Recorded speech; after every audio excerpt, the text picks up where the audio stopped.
Saudara, pada kesempatan kali ini kita akan menyaksikan pernyataan tegas atau pesan Menteri Israel yaitu Netanyahu yang menggentarkan seluruh dunia, saudara, terkait dengan kejadian 7 Oktober 2023 lalu, dan kemudian Amerika Serikat dan Israel bersatu untuk dalam hal ini. Oleh sebab itu, simak video ini sampai selesai supaya saudara dan saya tidak gagal paham. Inilah videonya yang berikut ini. Members of Congress, I now have the high privilege and distinct honor of presenting to you His Excellency Benjamin Netanyahu, Prime Minister of Israel. Thank you.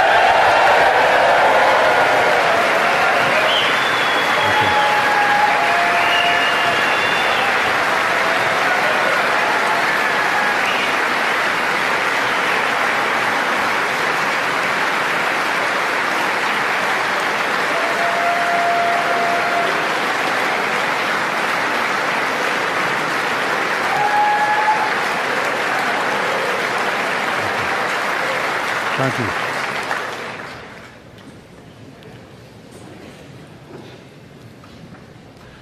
Speaker of the House, Mike Johnson, Senator Ben Cardin,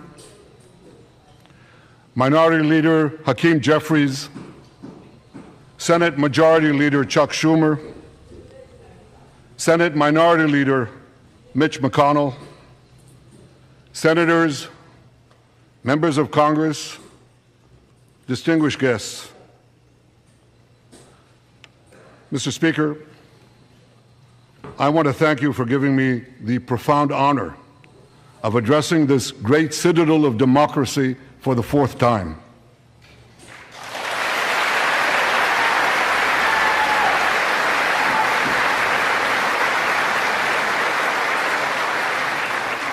We meet today at a crossroads of history. Our world is in upheaval.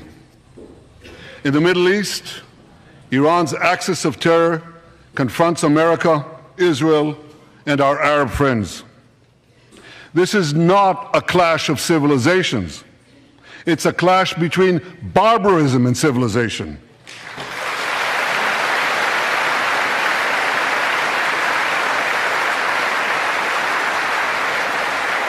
It's a clash between those who glorify death and those who sanctify life.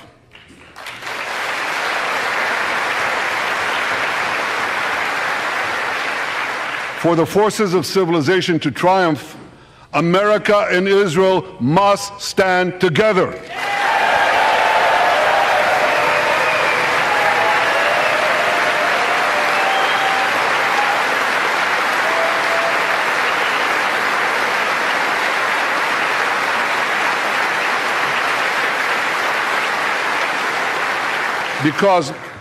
Because when we stand together, something very simple happens. We win, they lose.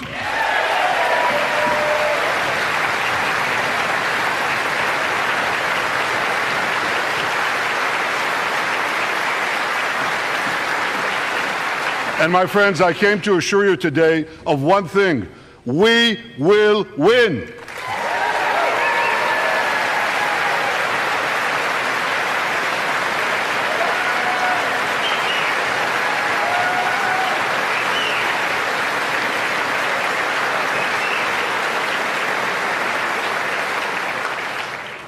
Ladies and gentlemen, like December 7th, 1941, and September 11th, 2001, October 7th is a day that will forever live in infamy. It was the Jewish holiday of Simchat Torah. It began as a perfect day, not a cloud in the sky. Thousands of young Israelis were celebrating at an outdoor music festival. And suddenly, at 6:29 a.m., as children were still sleeping soundly in their beds in the towns and kibbutzim next to Gaza, suddenly heaven turned into hell. 3,000 Hamas terrorists stormed into Israel. They butchered 1,200 people from 41 countries, including 39 Americans. Proportionately, compared to our population size, that's like 20 9/11s in one day. And these monsters, they raped women, they beheaded men, they burnt babies alive, they killed parents in front of their children, and children in front of their parents. They dragged 255 people, both living and dead, into the dark dungeons of Gaza. Israel has already brought home 135 of these hostages, including 7 who were freed in daring rescue operations.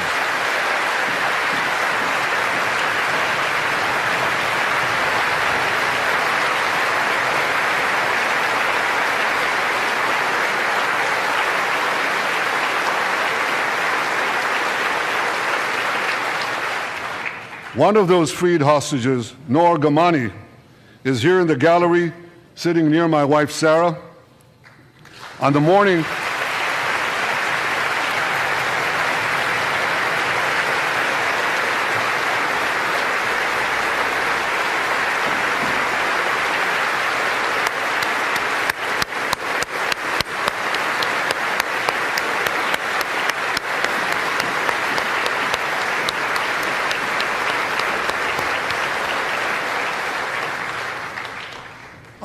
of October 7th, the entire world saw Noah's look of desperation as she was violently abducted to Gaza on the back of a motorcycle. I met Noah's mother, Leora, a few months ago. She was dying of cancer. She said to me, "Prime Minister, I have one final wish. I wish to hug my daughter Noah one last time before I die."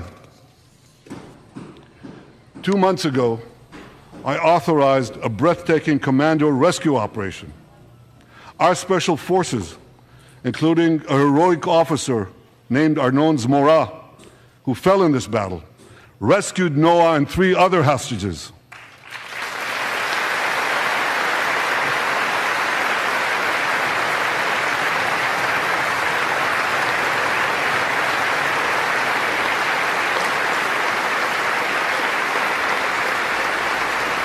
Noah, I think it's one of the most moving things. When Noah was reunited with her mother, Leora, and her mother's last wish came true. Noah, we're so thrilled to have you with us today. Thank you.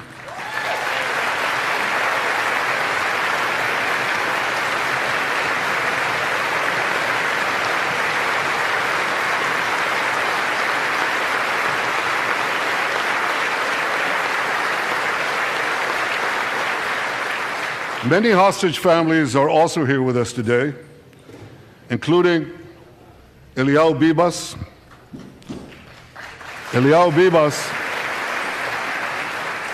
is the grandfather of those 2 beautiful red-headed boys, the Bibas boys, toddlers. And they were taken hostage with their mother and Eliyahu's son. The entire family was taken hostage. 2 beautiful red-haired children taken hostage. What monsters. And with us also is Iris Chaim, whose son Yotam bravely escaped Hamas captivity with 2 other Israelis, and tragically they were killed making their way back to our lines. We have with us also the families of American hostages. They're here.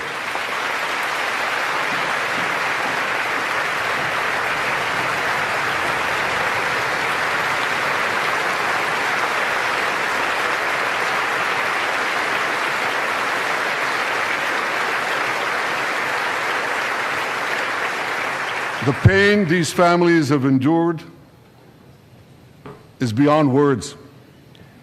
I met with them again yesterday, and I promised them this: I will not rest until all their loved ones are home, all of them.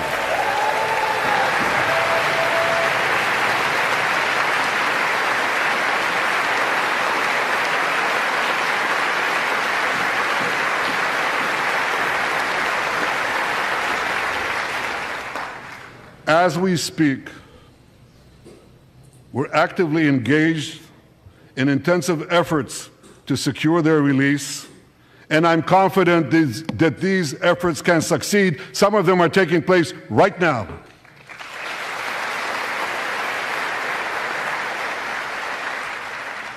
I want to thank President Biden for his tireless efforts on behalf of the hostages and for his efforts to the hostage families as well.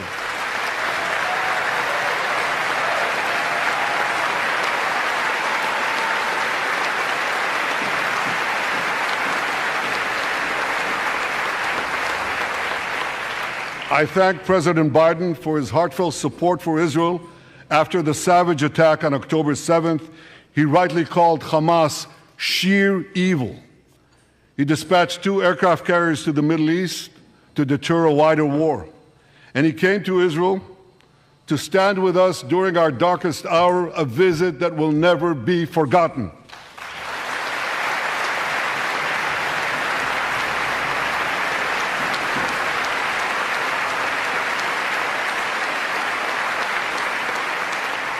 President Biden and I have known each other for over 40 years. I want to thank him for half a century of friendship to Israel and for being, as he says, a proud Zionist. Actually, he says a proud Irish-American Zionist.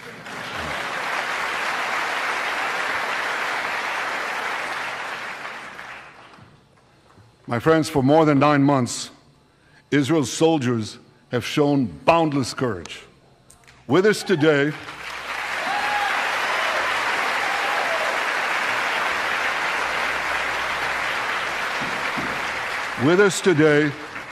is Lieutenant Avichai Reuven.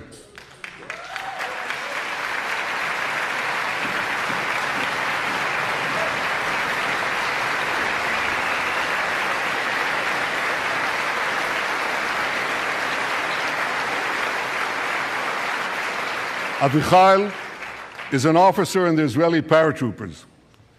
His family immigrated to Israel from Ethiopia. In the early hours of October 7th, Avichai heard the news of Hamas's bloody rampage. He put on his uniform, grabbed his rifle, but he didn't have a car. So he ran 8 miles to the front lines of Gaza to defend his people.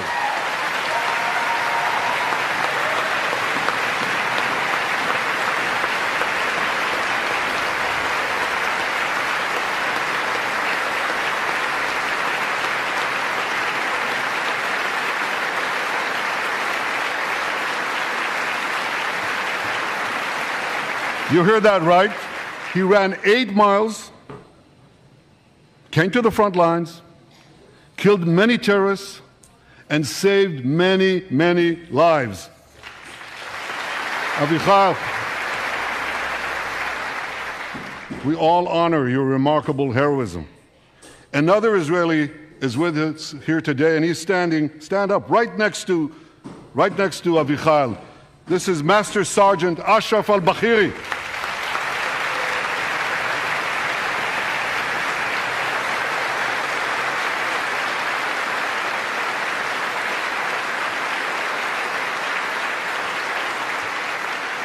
Ashraf is a Bedouin soldier from the Israeli Muslim community of Raat. On October 7th, Ashraf too killed many terrorists. First, he defended his comrades in the military base, and he then rushed to defend the neighboring communities, including the devastated community of Kibbutz Be'eri. Like Ashraf,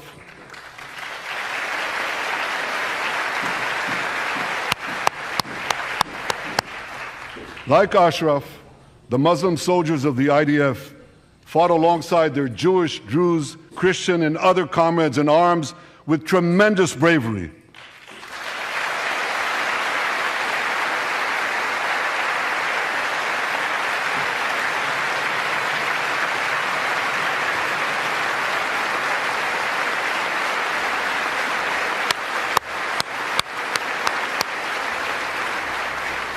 A third hero, Lieutenant Asa Sofer, is also here with us.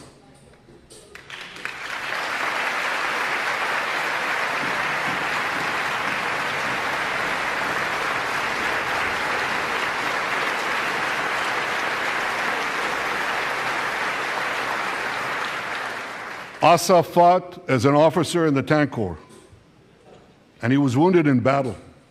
He was wounded in battle while protecting his fellow soldiers from a grenade. He lost his right arm and the vision in his left eye.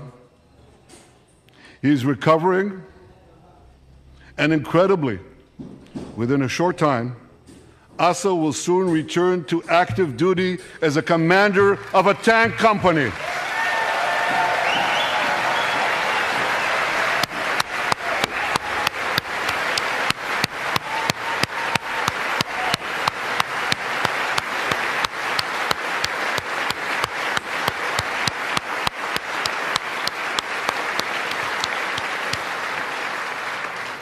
I just learned there is a fourth hero here, Lieutenant Jonathan Ben Chamo, who lost a leg in Gaza and continued to fight.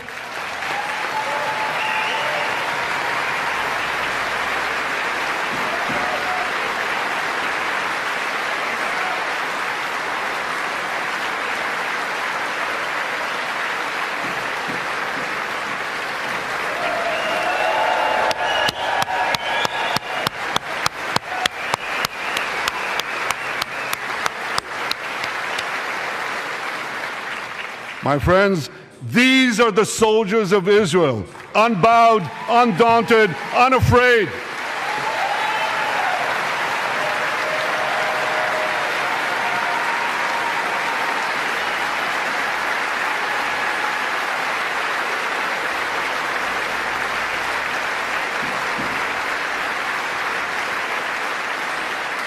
As the Bible says, Am kelavi yakum. They shall rise like lions. They have risen like lions. The lions of Judah, the lions of Israel.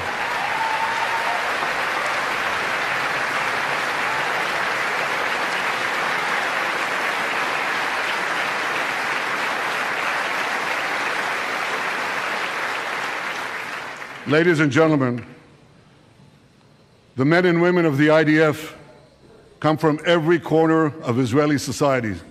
Every ethnicity, every color, every creed, left and right, religious and secular. All are imbued with the indomitable spirit of the Maccabees, the legendary Jewish warriors of antiquity. With us today is Yechiel Leiter, the father of one of those Maccabees. Yechiel's father escaped the Holocaust and found refuge in America. As a young man, Yechiel moved to Israel and raised a family of 8 children. He named his eldest son, Moshe, after his late father. Moshe became an exemplary officer in one of our elite commando units. He served with distinction for 2 decades while raising 6 beautiful children of his own. On October 7th, Moshe volunteered to return to combat. 4 weeks later, he was killed when a booby-trapped mine exploded in a tunnel shaft right next to a mosque. At his son's funeral, Yechiel said this: "If the state of Israel had not been established after the Holocaust, the image engraved in our collective memory would have been the photograph of that helpless Jewish boy in the Warsaw Ghetto holding his hands up in the air with Nazi rifles pointed at him. But because of the birth of Israel," Yechiel continued, "because of the courage of soldiers like my son Moshe, the Jewish people are no longer helpless in the face of our enemies."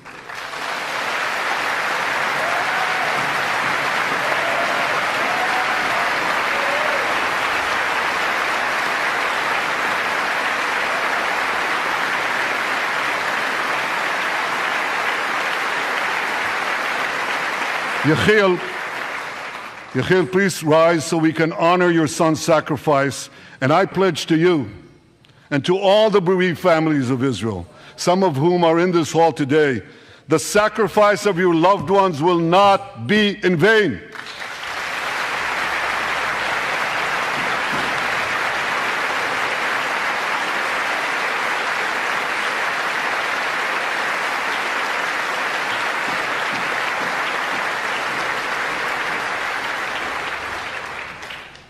It will not be in vain because for Israel, Never again must never be an empty promise.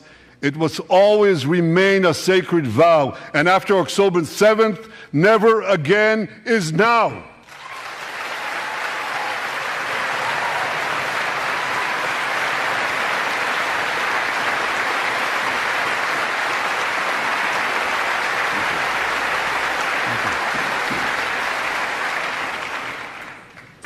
My friends, defeating our brutal enemies requires both courage and clarity. Clarity begins by knowing the difference between good and evil. Yet incredibly, many anti-Israel protesters, many choose to stand with evil. They stand with Hamas. They stand with rapists and murderers. They stand with people who came into the kibbutzim, into a home. The parents hid the children, the two babies, in the attic, in a secret attic. They murder the families, the parents. They find the secret latch to the hidden attic, and then they murder the babies. These protesters stand with them. They should be ashamed of themselves.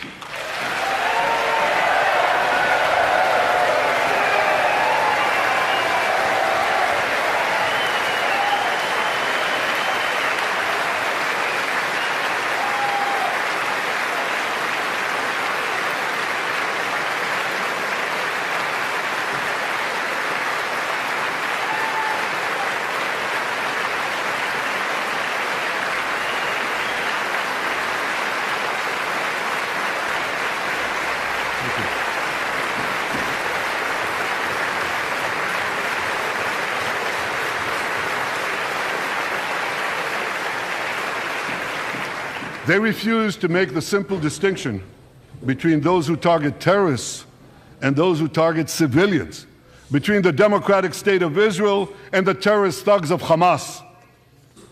We recently learned from the National Security Director, U.S. Director of National Intelligence, that Iran is funding and promoting anti-Israel protests in America. They want to disrupt America.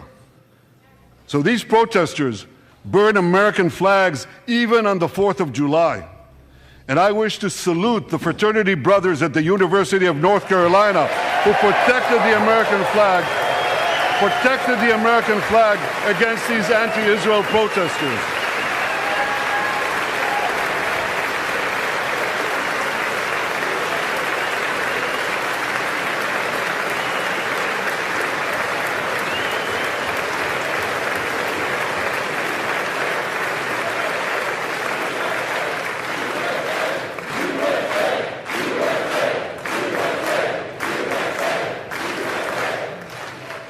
For all we know, Iran is funding the anti-Israel protests that are going on right now outside this building. Not that many, but they're there, and throughout the city. Well, I have a message for these protesters.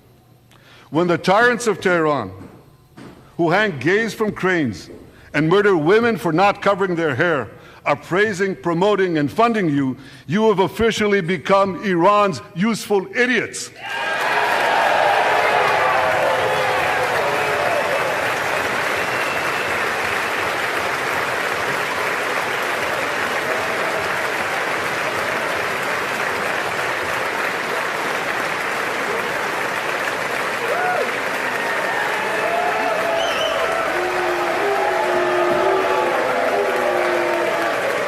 Some of these protesters, it's amazing, absolutely amazing. Some of these protesters hold up signs proclaiming gays for Gaza. They might as well hold up signs saying chickens for KFC.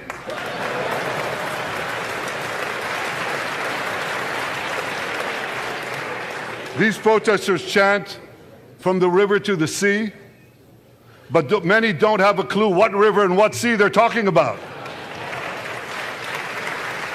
They not only get an F in geography, they get an F in history. They call Israel a colonialist state. Don't they know that the land of Israel is where Abraham, Isaac, and Jacob prayed, where Isaiah and Jeremiah preached, and where David and Solomon ruled?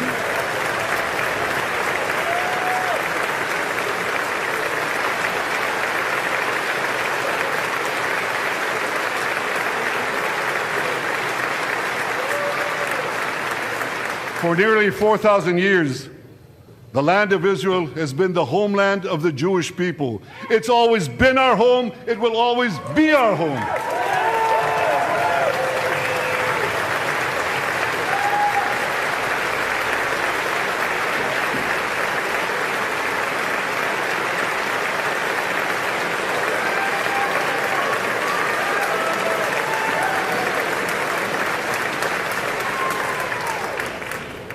It's not only the campus protesters who get it wrong. It's also the people who run those campuses. 80 years after the Holocaust, the presidents of Harvard, Penn, and I'm ashamed to say my alma mater, MIT, couldn't bring themselves to condemn the calls for the genocide of Jews. You remember what they said? They said, it depends on the context. Well, let me give these befuddled academics a little context.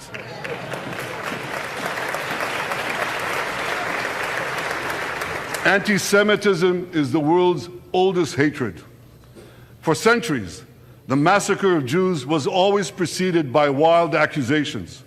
We were accused of everything from poisoning wells to spreading plagues, to using the blood of slaughtered children to bake Passover matzahs.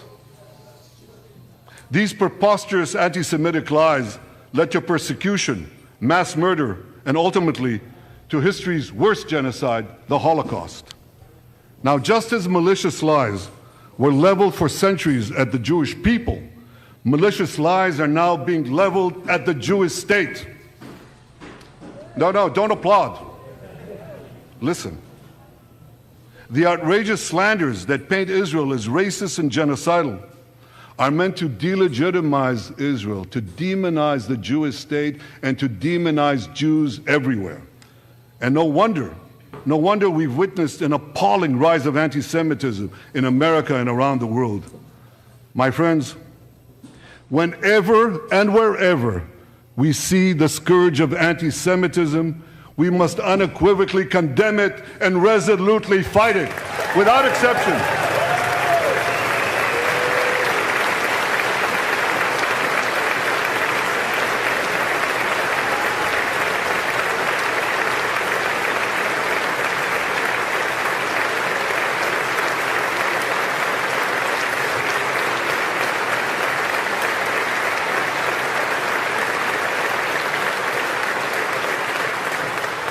And don't be fooled when the blood libels against the Jewish state come from people who wear fancy silk robes and speak in lofty tones about law and justice.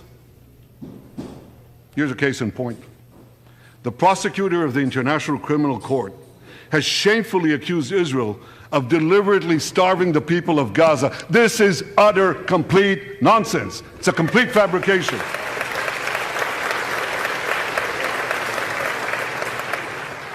Israel has enabled more than 40,000 aid trucks to enter Gaza. That's 500,000 tons of food. And that's more than 3,000 calories for every man, woman, and child in Gaza.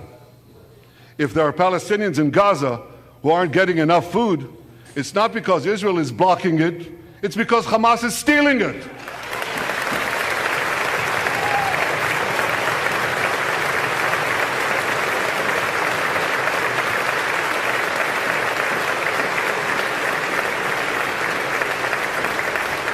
So much for that lie, but here's another. The ICC prosecutor accuses Israel of deliberately targeting civilians. What in God's green earth is he talking about? The IDF has dropped millions of flyers, sent millions of text messages, made hundreds of thousands of phone calls to get Palestinian civilians out of harm's way. But at the same time, Hamas does everything in its power to put Palestinian civilians in harm's way. They fire rockets from schools, from hospitals, from mosques. They even shoot their own people when they try to leave the war zone. A senior Hamas official, Fathi Hamad, boasted, listen to this, he boasted that Palestinian women and children excel at being human shields. His words, excel at being human shields. What monstrous evil. For Israel, every civilian death is a tragedy. For Hamas, it's a strategy. They actually want Palestinian civilians to die so that Israel will be smeared in the international media and be pressured to end the war before it's won. This would enable Hamas to survive another day, and as they vowed, to carry out October 7th again and again and again.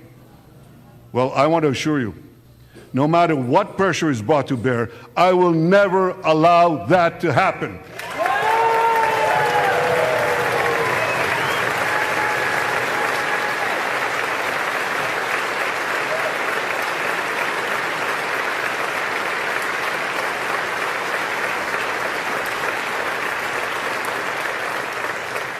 The vast majority of Americans have not fallen for this Hamas propaganda. They continue to support Israel.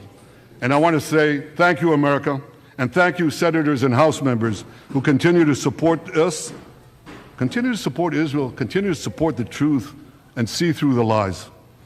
But as for the minority that may have fallen for Hamas's cons job, I suggest you listen to Colonel John Spencer. John Spencer is head of urban warfare studies at West Point. He studied every major urban conflict. I was going to say in modern history. He corrected me, no, in history. Israel, he said, has implemented more precautions to prevent civilian harm than any military in history and beyond what international law requires.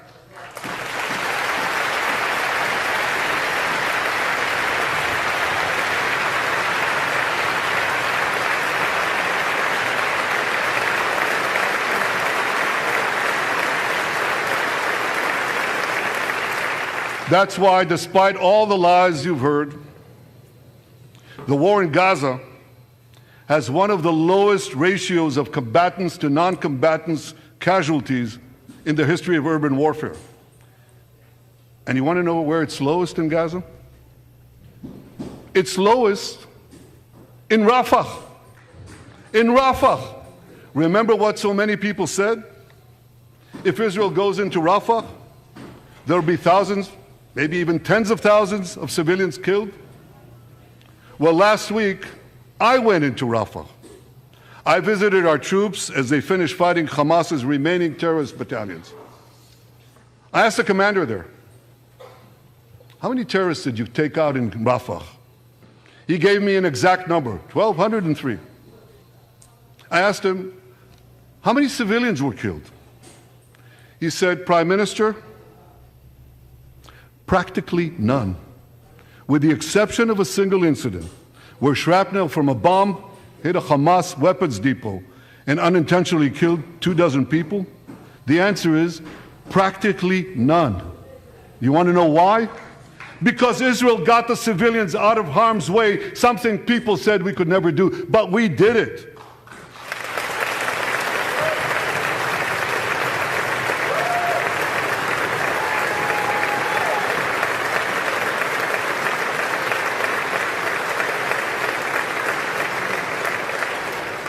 These heroes here today, the heroic soldiers of Israel, should not be condemned for how they're conducting the war in Gaza. They should be commended for it.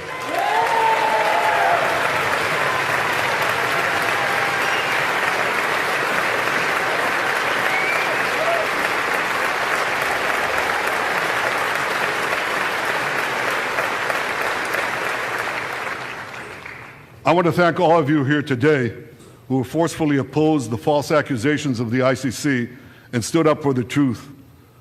These lies are not only libelous, they're downright dangerous. The ICC is trying to shackle Israel's hands and prevent us from defending ourselves. And if Israel's hands are tied, America is next.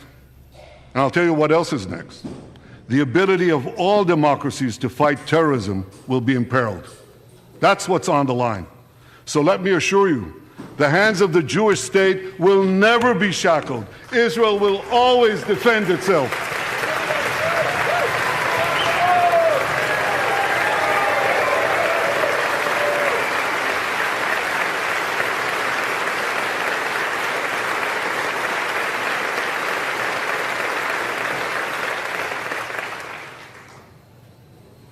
My friends, in the Middle East, Iran is virtually behind all the terrorism, all the turmoil, all the chaos, all the killing. And that should come as no surprise.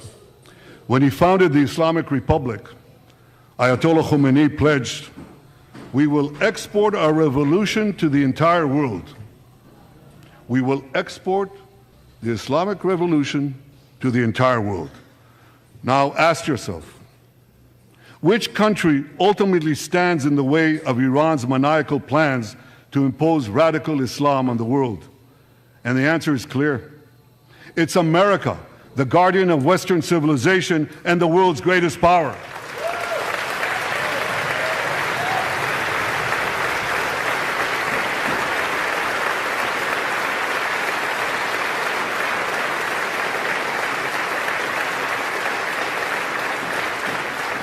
That's why Iran sees America as its greatest enemy.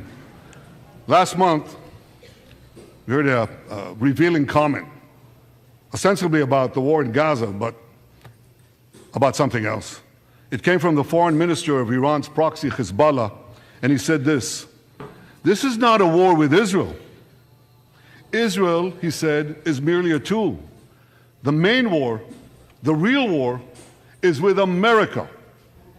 Iran's regime has been fighting America from the moment it came to power. In 1979, it stormed the American embassy. It held scores of Americans hostage for 444 days. Since then, Iran's terrorist proxies have targeted America in the Middle East and beyond.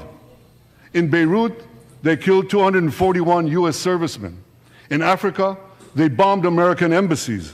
In Iraq, they supplied explosives to maim and kill thousands of American soldiers. In America, they actually sent death squads. They sent death squads here to murder a former Secretary of State and a former National Security Advisor. And as we recently learned, they even brazenly threatened to assassinate President Trump. But Iran understands that to truly challenge America, it must first conquer the Middle East.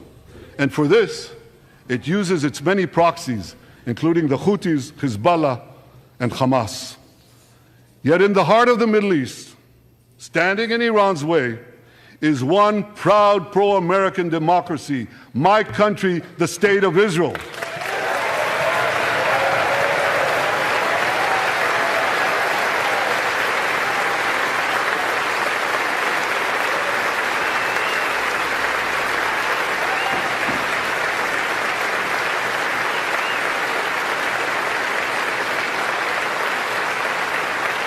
That's why the mobs in Tehran chant death to Israel before they chant death to America. For Iran, Israel is first, America is next. So when Israel fights Hamas, we're fighting Iran. When we fight Hezbollah, we're fighting Iran. When we fight the Houthis, we're fighting Iran. And when we fight Iran, we're fighting the most radical and murderous enemy of the United States of America. And one more thing. When Israel acts to prevent Iran from developing nuclear weapons that could destroy Israel and threaten every American city, every city that you come from, we're not only protecting ourselves, we're protecting you.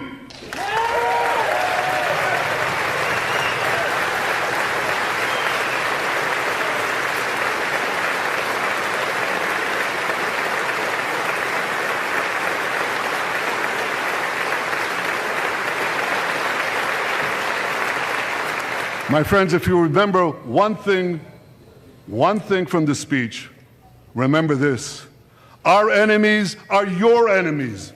Our fight is your fight, and our victory will be your victory.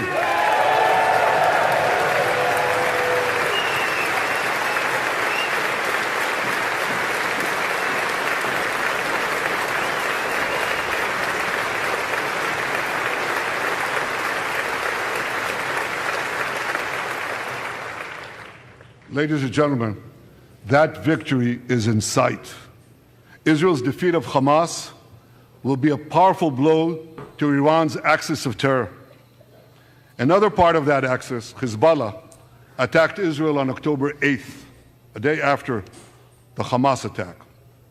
It has launched thousands of missiles and drones against us. 80,000 of our citizens in northern Israel evacuated their homes, becoming effectively refugees in their own land. We are committed to returning them home. We prefer to achieve this diplomatically. But let me be clear. Israel will do whatever it must do to restore security to our northern border and return our people safely to their homes.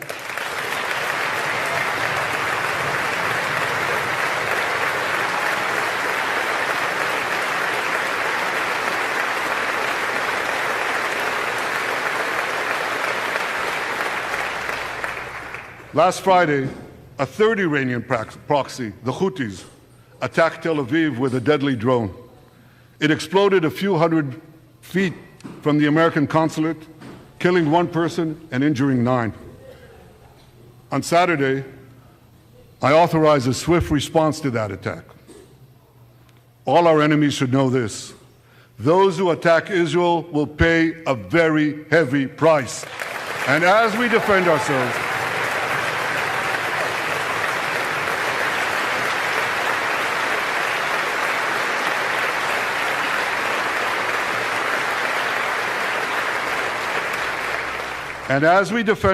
on all fronts, I know that America has our back. And I thank you for it. All sides of the aisle, thank you.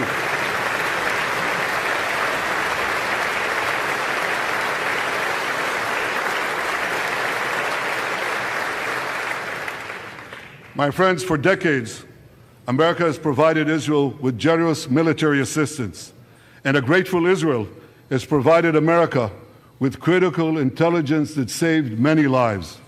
We've jointly developed some of the most sophisticated weapons on earth. I choose my words carefully.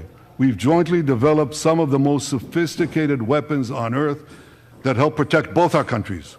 And we also help keep American boots, we help keep Americans' boots off the ground while protecting our shared interests in the Middle East.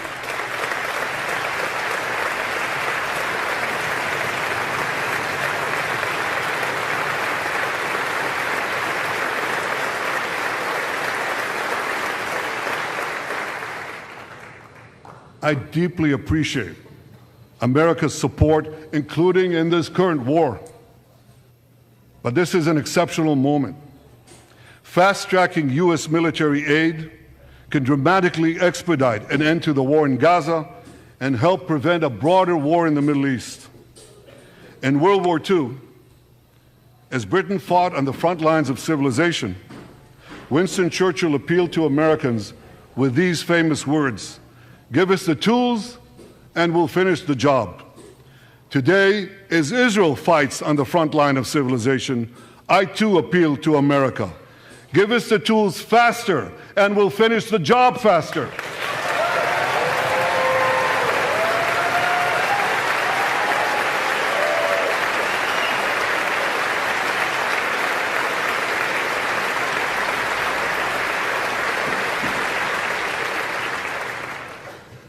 My dear friends, the war in Gaza could end tomorrow if Hamas surrenders, disarms, and returns all the hostages.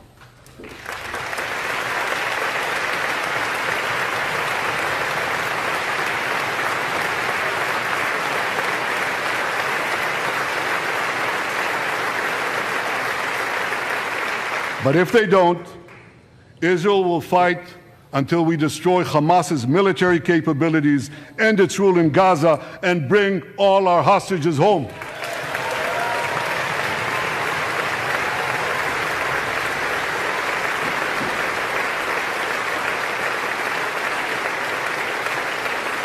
That's what total victory means, and we will settle for nothing less.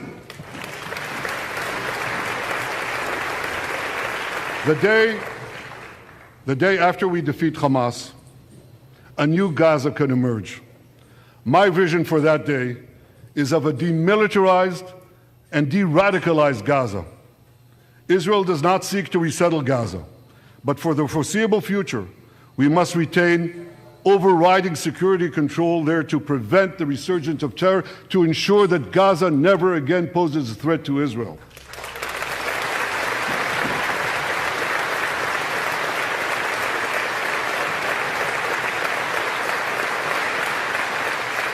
Gaza should have a civilian administration run by Palestinians who do not seek to destroy Israel. That's not too much to ask. It's a fundamental thing that we have a right to demand and to receive.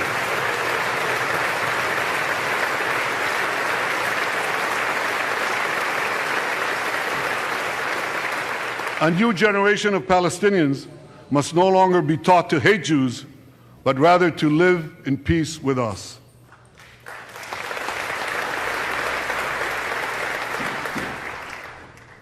Those twin words, demilitarization and de-radicalization, those two concepts were applied to Germany and Japan after World War II, and that led to decades of peace, prosperity, and security.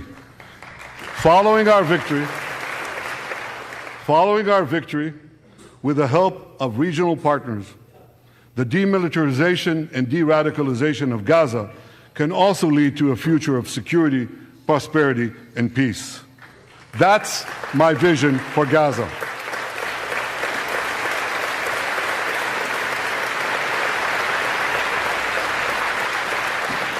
Now, here's my vision for the broader Middle East. It's also shaped in part by what we saw in the aftermath of World War II.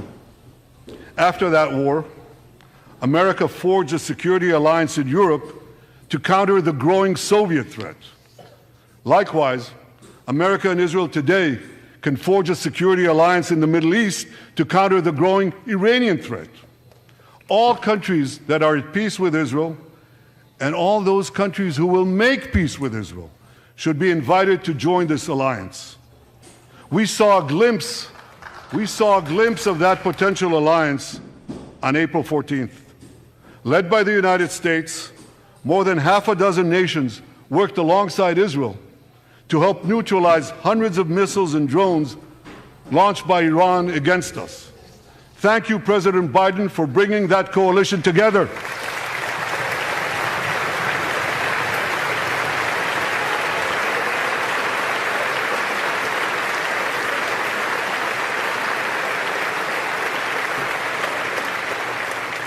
The new alliance I envision would be a natural extension of the groundbreaking Abraham Accords.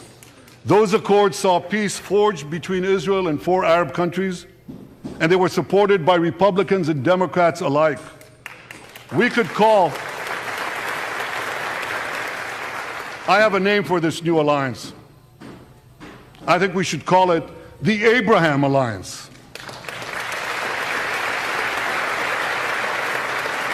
I want to thank President Trump for his leadership in brokering the historic Abraham Accords.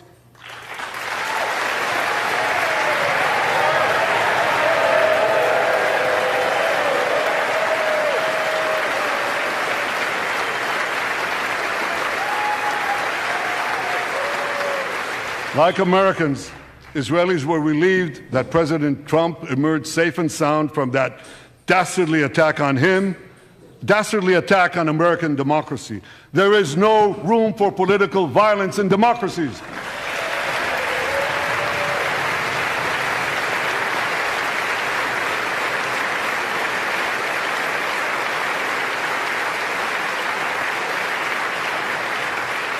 I also want to thank President Trump for all the things he did for Israel, from recognizing Israel's sovereignty over the Golan Heights, to confronting Iran's aggression, to recognizing Jerusalem as our capital and moving the American embassy there.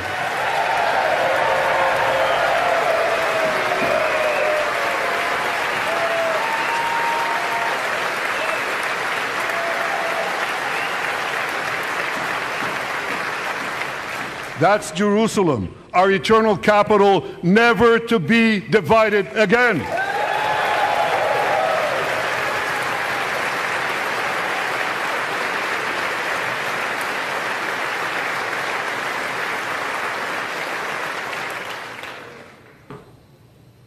My dear friends, Democrats and Republicans, despite these times of upheaval, I'm hopeful about the future. I'm hopeful about Israel because my people, the Jewish people, emerged from the depths of hell, from dispossession and genocide. And against all odds, we restored our sovereignty in our ancient homeland.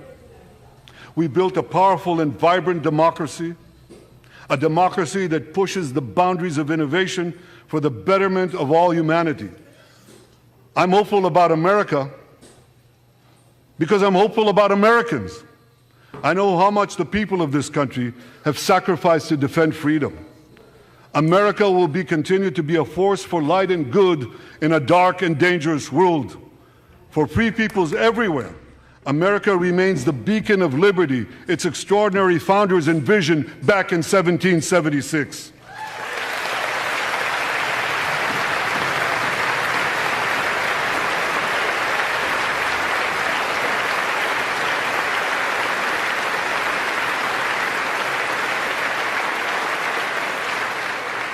Working together, I'm confident that our two nations will vanquish the tyrants and terrorists who threaten us both.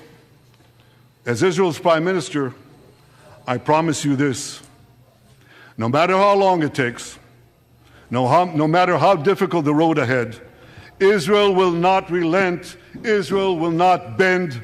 We will defend our land, we will defend our people, we will fight until we achieve victory. Victory over liberty, rather victory of liberty over tyranny, victory of life over death, victory of good over evil. That's our solemn commitment.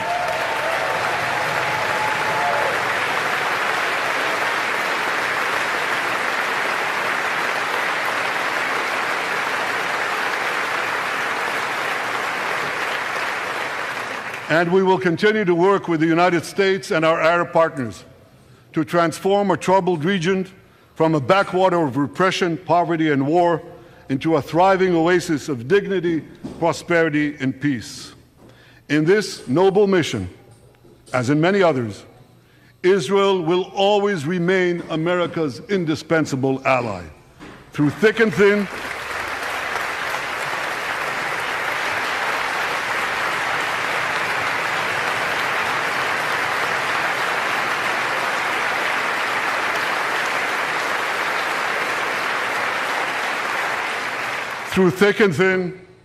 in good times and in bad, Israel will always be your loyal friend and your steadfast partner.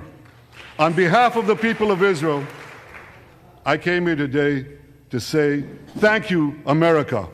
Thank you for your support and solidarity. Thank you for standing in Israel, with Israel, in our hour of need. Together we shall defend our common civilization. Together we shall secure a brilliant future for both our nations.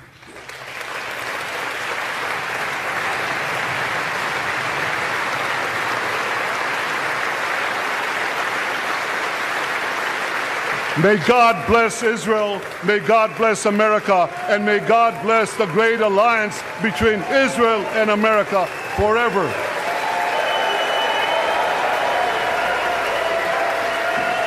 Nah teman-teman, peristiwa kejadian pada tanggal 7 Oktober 2023 lalu, Netanyahu menyampaikan bahwa para monster yang melayangkan nyawa lebih dari 1.200 orang saudara. Dan ini sangat memilukan bagi pihak Israel, di mana peristiwa itu terjadi pada hari libur, di mana orang-orang Israel menikmati hari libur, pesta konser musik di daerah tersebut. Mereka menikmati hari libur mereka bersama keluarga. Namun saudara, dengan sekejap menjadi neraka. Ungkap Netanyahu, Perdana Menteri Israel itu. Saudara, lalu bagaimana tanggapan bangsa Indonesia melihat kejadian ini? Dalam pandangan beberapa pemimpin bangsa ini, mereka tidak mengutuk tindakan Hamas yang melayangkan lebih dari 1.200 jiwa, saudara. Bahkan mantan Presiden Yusuf Kala yang memuji tindakan Hamas sebagai bentuk usaha untuk memperjuangkan kemerdekaan Palestina, ungkapnya. Dan kemudian Presiden Indonesia mengutuk balasan dari Israel kepada Hamas. Sementara tindakan Hamas pada tanggal 7 Oktober tahun 2023 lalu, Presiden Republik Indonesia tidak melihat itu sebuah tindakan yang sangat menyedihkan, saudara. Mimpin bangsa Indonesia ini, Presiden bangsa Indonesia ini mengutuk balasan Israel terhadap Hamas. Namun peristiwa tanggal 7 Oktober, Presiden Republik Indonesia tidak mengutuk tindakan Hamas tersebut. Padahal jiwa yang melayang pada serangan Hamas ada 1.200 jiwa dan beberapa ratus sandera yang ditangkap oleh kelompok militan Hamas. Nah, teman-teman, bagi saya bagaimana sikap Indonesia melihat peristiwa ini? Sikap Indonesia dalam melihat peristiwa ini, Indonesia tidak perlu dukung-mendukung. Indonesia menjadi perdamai. Indonesia menjadi penengah. Indonesia bukan mengutuk. Indonesia tidak berpihak antara satu dan yang lain. Indonesia tidak mendukung peristiwa yang terjadi antara Israel dan Hamas. Indonesia tidak perlu dukung-mendukung. Saya mau katakan, kalau Indonesia adil, jangan hanya Israel yang dikutuk. Jangan. Indonesia juga harus mengutuk tindakan Hamas yang melayangkan jiwa, lebih dari 1.200 jiwa melayang, saudara, pada 7 Oktober lalu itu. Tapi saya melihat Indonesia tidak melihat itu. Harusnya kalau Indonesia jujur dan adil di dalam melihat peristiwa itu, tidak mendukung, maka Indonesia harus mengutuk juga tindakan Hamas. Indonesia harus mengutuk tindakan Hamas yang melayangkan lebih dari 1.200 jiwa dan para sandera yang ditawan oleh para militan Hamas. Saudara, saya melihat pemimpin bangsa Indonesia tidak adil melihat kejadian tersebut. Kelihatannya Indonesia berpihak semua. Indonesia mengutuk Israel, padahal tindakan Hamas sebelumnya Indonesia tidak melihat itu dan tidak mengutuk bahwa itu adalah tindakan yang tidak berperi kemanusiaan. Menurut saya Indonesia tidak perlu dukung-mendukung. Yang perlu Indonesia lakukan adalah menyatukan kedua negara ini, bukan mengutuk, bukan berpihak.